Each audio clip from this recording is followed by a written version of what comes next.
assets. We have seen with DAI that a crypto collateralized stablecoin can work as well, so I don't want to take away from their success. But the reason why you've seen a lot of asset-backed coins emerge just because the model simply works. So whether you're backing it with gold or US dollars or Korean won, it's a simple model people understand, but it allows people to transact on the blockchain in traditional currencies and assets. I also think, if you think of it from a more fundamental standpoint, right? What we're doing with stable tokens or using blockchain for these types of things is we're creating new derivatives. We have new financial instruments that we've never been able to use before. And people are running around trying to figure out how to use them as best as possible, right? So if you can look at it through that framework of what can you do with blockchain tech to create a new derivative in the financial markets, that's where I think we're seeing a lot of this new stuff coming from. And no one's figured it out yet. But will people ultimately use a derivative, or will some sort of crypto native store value medium exchange work? The derivatives are the biggest market in the entire world, right? So futures markets are going to outplay a lot of your traditional markets in most things. I mean, I would definitely see some type of derivative just being where the liquidity and volume goes, because you simply can't do it with the tangible goods. It's why you see so much more volume going towards the actual derivatives like futures on BitMEX, and then you have everyone trading spot at Binance, right? Because there's only so many Bitcoin in existence. If you want extra volume, you have to do it through derivatives. Let's just go down real quick and so everyone knows what stablecoin you guys are actually building, and then we can get into some of the regulation stuff. Start here? All right. So, hey everybody, I'm Tory Reiss with Trust Token. We're the creators of TrueUSD. Hi everybody, I'm Rich Teo. I'm Paxos, and we plan to Pax the one-to-one US dollar stablecoin. JJ Petersen, we're launching KRWB, which is backed by the Korean won. Jack Liu, hi everyone. Thanks Binance for a great conference. USDC is a stablecoin issued by Center. The founding members are Circle and Coinbase.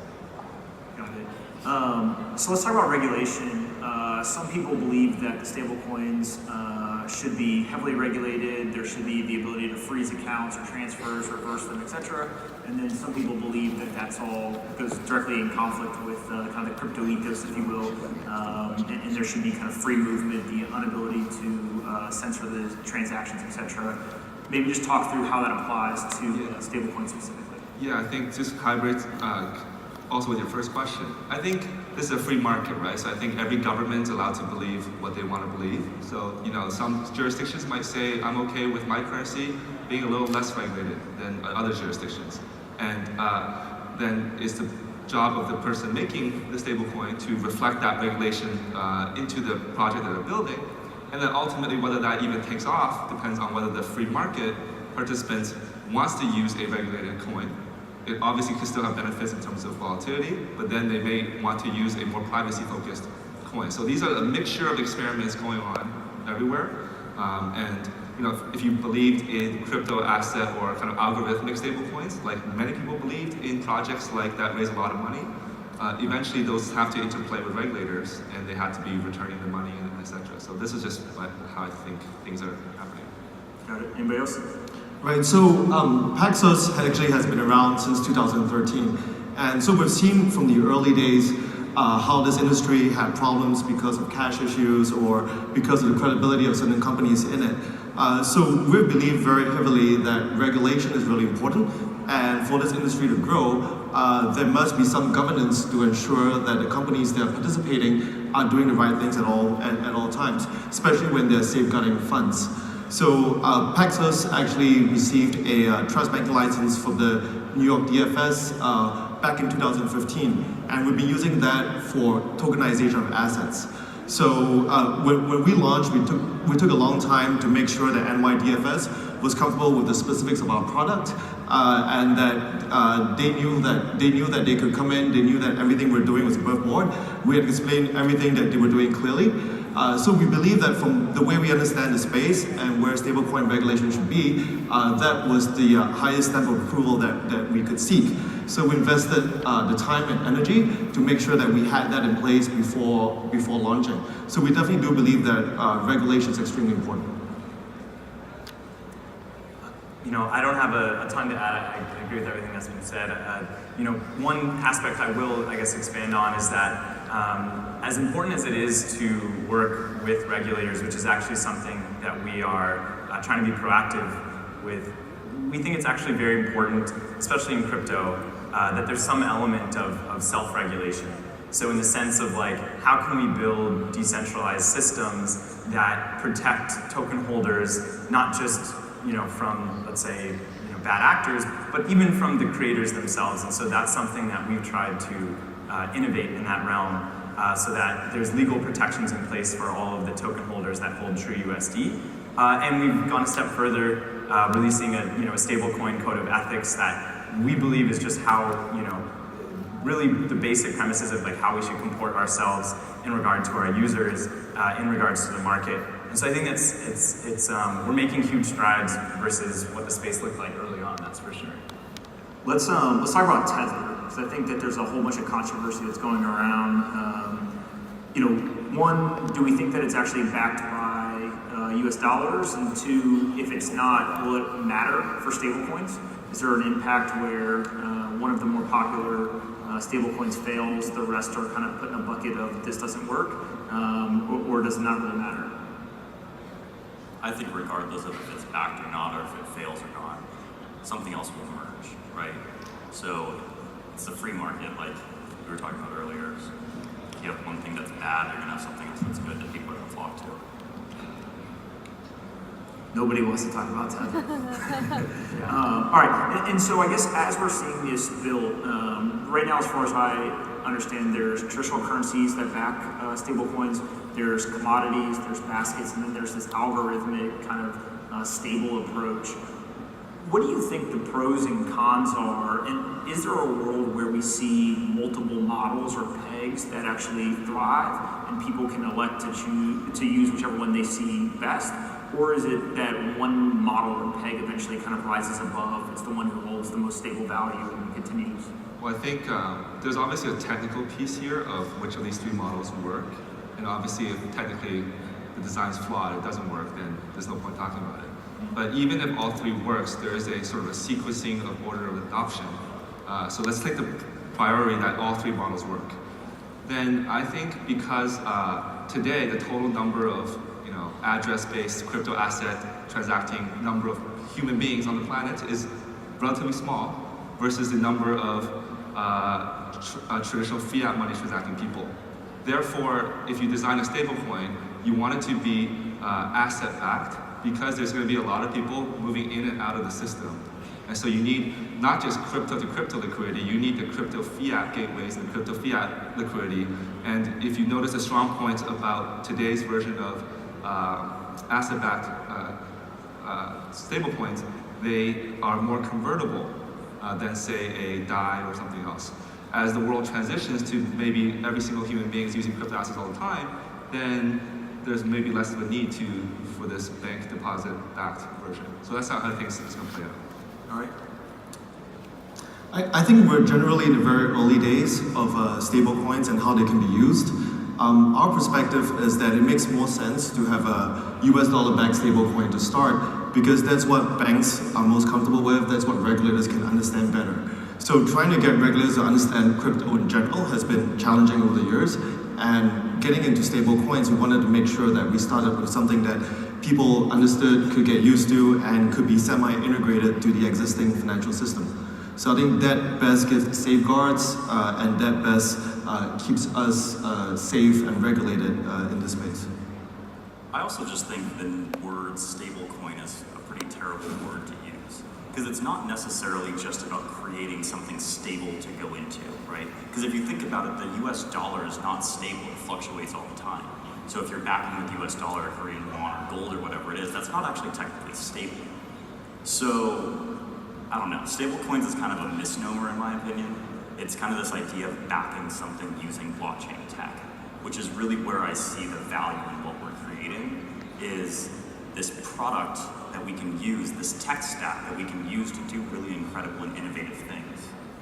I agree with that. Let's talk about government. And there's the regulation side, which means, hey, other people are going to create, right? So all of you up here have some hand in creating stable coins, and there's different regulations, whether you choose to abide by them or not is kind of each project's or company's decision.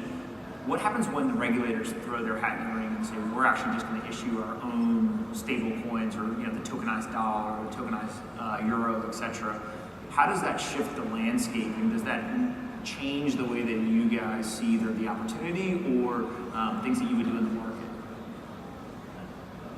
Free market, I mean, people will still choose to use what they want to use. So if the government comes in, it's just going to be the people's choice.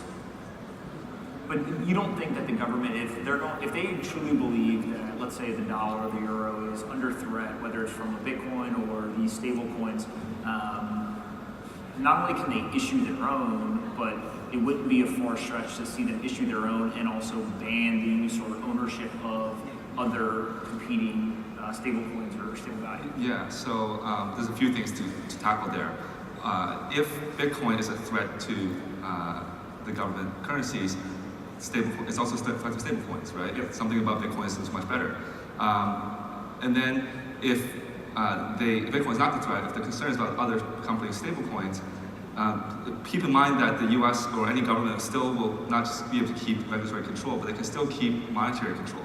So they can still issue monetary policy. We will still tune into the Federal Reserve quarterly meetings for that. So that's not really a reason for you to shut this down. And then if the government were to put up a competing version, the blockchain is kind of pretty fair-minded. So private sector tends to innovate faster than government. So I think the private sector will still stand very favorably to such a opposition. The last possible you threw out, which is they somehow mass ban stablecoins.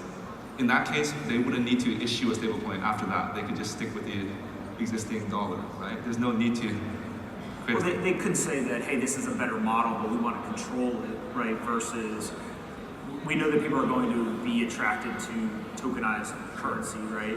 So we'll issue our own, and just we want it to be the superior one. So rather than let the free market determine that, we're going to actually try to. But there could be a public-private partnership, because I think by that time, this space moves very fast. We could be holding on to a user base, a significant one, that they may want to tap into. Okay.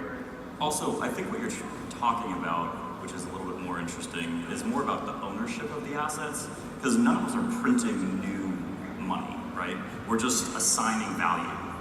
So it's more if governments have an issue with how people are owning their own currencies or moving them around, or the kind of theoretical assignment of it, which I think is really interesting. If you can have someone who's owning a US dollar that's sitting in America, but then you're somewhere else, right? Versus trusting your bank that says they have US dollars that's somewhere, but then, where are they? Yeah. Well, I think what you're talking about is the use cases around, Venezuela, for example, always gets talked about with Bitcoin. And the use case that somebody in Venezuela is going to buy Bitcoin to just walk across the border, to me seems like that's actually pretty risky because of the volatility in price, right? I mean, it could be 5% movement up or down.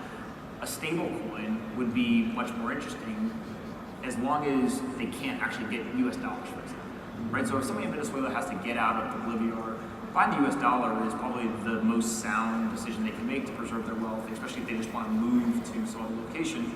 They can't do that. It sounds like a stable, that's the perfect use case. What are the other use cases that you really see for the stable coins today?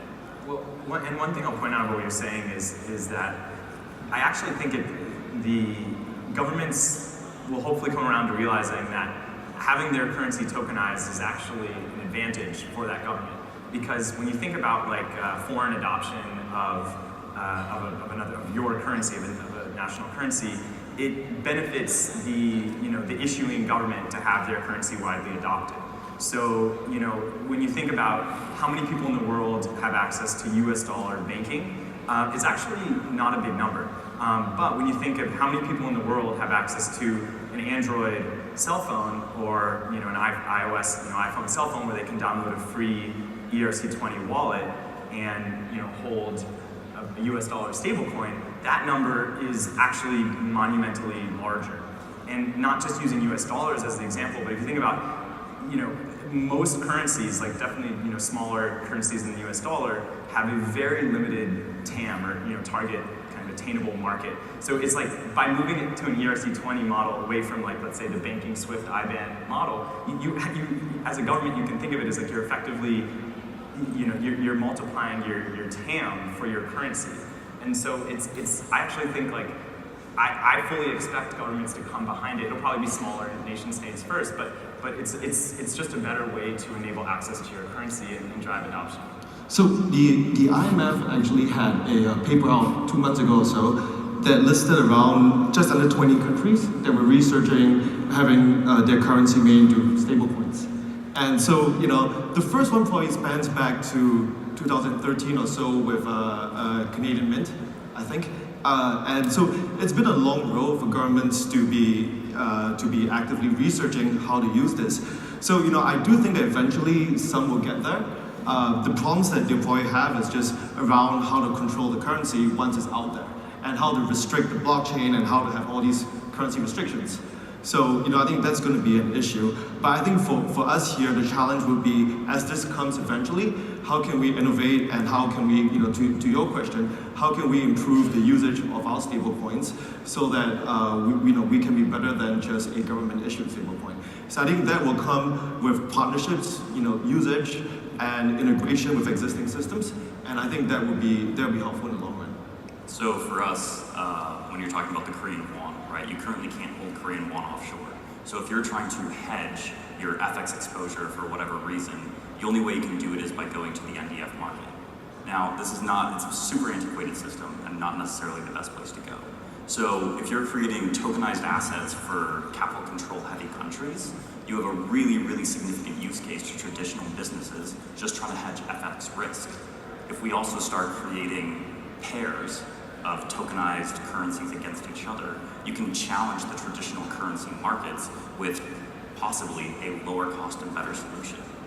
And it's also going to make remittance, movement of money, baskets of currencies way easier to use. You might be actually able to stabilize global currencies in a better way than we've ever seen done before. So you guys were talking about this back there, right, in terms of taking a basket of global currencies and basically creating a ton of advantages by blending these currencies together in one single thing.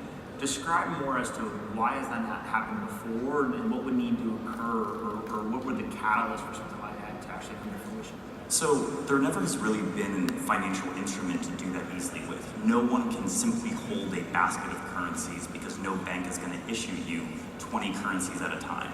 So if one of us up here, all of us together, whoever does it, puts them all together in one, and I'm currently living in Indonesia, and I don't trust my local government, but that's still inside the basket, right? Well, I can hedge against all the other currencies, right? And if everybody kind of agrees to do this together, you're going to see a reduction in currency manipulation and price wars, because the people can then choose to have the power.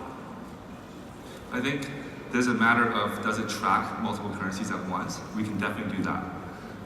But is it low transacting costs? Is it high liquid? I don't think that's going to happen, because right now all the other crypto assets that are not related to these stable coins, they move sort of in their own world with zero correlation to traditional assets, right? That's going to stay the same. And then you're going to have this like basket.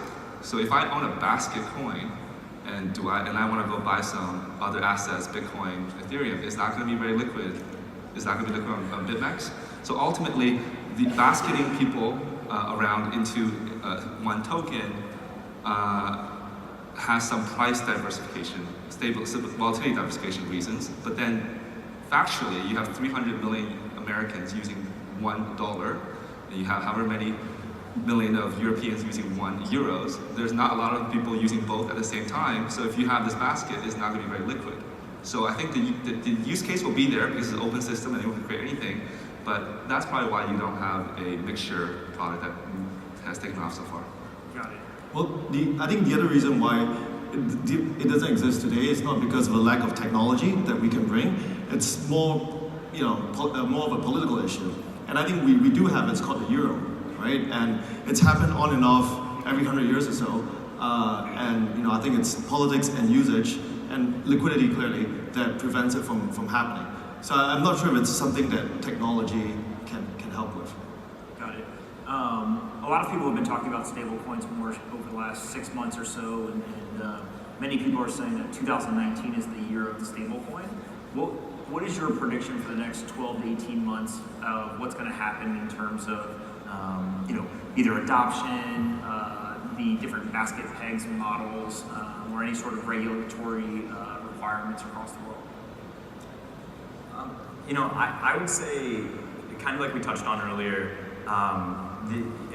stablecoin might be a little bit of a misnomer. It's like the stablecoin, like depending on the lens that you're looking through. So it's like to the crypto community, it's a stablecoin, right? Because it's like relative.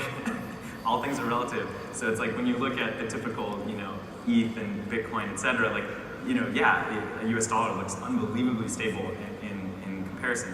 What I think is actually super exciting, like my prediction, would be when kind of the entrepreneurs of the world, that are out there building companies, building new technologies today, to the point I think you made earlier, and actually we all kind of are in alignment on this, that it's like we've kind of set a new technology stack out in the world. And you can think about it as like we created this almost like inverse Venmo, right? So it's like Venmo was a closed ecosystem where you could essentially send a stable coin to everyone within it and then you could cash out, right? It was only useful within this closed ecosystem of quote unquote Venmo. PayPal did a similar thing, right? But what we've done is, when you think about it, it's like we've defaulted to open in the sense that, ERC20 is the standard that's recognized globally. It doesn't matter what language you speak, you can build a wallet to support it, an exchange to support it, all sorts of tools to support this single standard. And so anyone can build something that uses any of the stablecoins we've created, and that opens up a whole world of possibilities in the sense that it's like we effectively built like a global Venmo, right, for lack of a better analogy. And so it's like what I'm most excited to see is like what are the unintended consequences of that? Like your point around Venezuela or in destabilized countries where there's hyperinflation going on, or whether it's the creation of new markets, et cetera. I think we are going to see an emergence of a whole new kind of layer of businesses that rely on a third payment rail, right? So it's like away from in-person transactions or ACH and SWIFT, and it's like now we have this whole new, the Ethereum, we're using Ethereum right now, but just the blockchain payment rail. I think that's really exciting. I think in terms of outlook, as a joke, if Bitcoin's up, it's the year of Bitcoin. If Bitcoin's down, it's the year of stablecoins. If Bitcoin's up, it's the cash of the world. If Bitcoin's down in 2014, it's the year of the private blockchain, right? If ICOs are happening, it's the year of ICO. If it's not, then it's the year of the STO. I mean, this is kind of the narrative, right? But then if you think about how this stablecoin thing will work going forward, we've obviously, companies here have relatively taken a good stab at resolving the fiat-backed. Is it stable? Is it one-to-one? And it's being used today on exchanges pretty well. I think a lot of volume already. But if you really want to actually solve the person in Venezuela's issue, and I think what you're really trying to solve is not just have them have a more stable place to store their funds, but you want their livelihoods to get better. You want their GDP to grow faster. People need to be transacting in day-to-day commerce, whether it's lending or payment, in whatever crypto asset, right? And then in that respect, it's not something that the US government or US dollar or US Federal Reserve can solve. It's more like, do these stablecoins that we all have issued on ERC20, on Ethereum, does that scale? And so that's another layer of the piece to get adoption. So obviously we have to build the applications, but then the chain has to scale, and there has to be incentive for that chain to maintain a level of security. And if you imagine CryptoKitties kind of taking down ETH in terms of number of transactions, how do you get Venezuelans to use stablecoins? So those are things we have to tackle. I think it's just the year of building. I think you've seen a lot of intelligent people, really smart people, and assets flock to this industry. And stablecoins are just another thing to build, just like there's a lot of other incredible things to build. So I think we're just in the year of building cool stuff.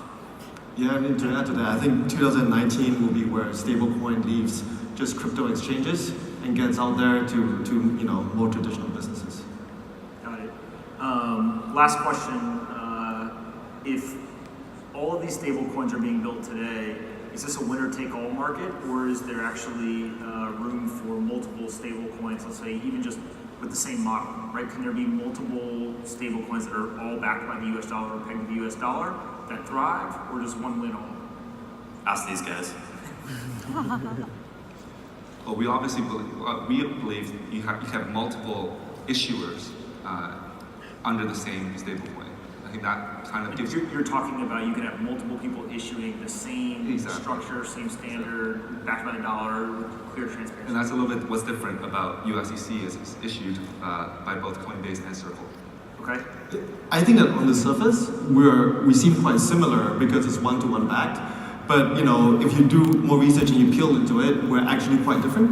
And I think really meant for different types of businesses, right? So I do think there could be many different stablecoins that are meant to be used with different functions. No, it's pretty spot on, because realistically what's going to happen is any minute differences that exist are going to create huge ripples in how it's used or the price involved in it, right? Right. So I think there's absolutely a case for multiple, just depending on the small differences of how people want to run their businesses and then how people want to use them in return.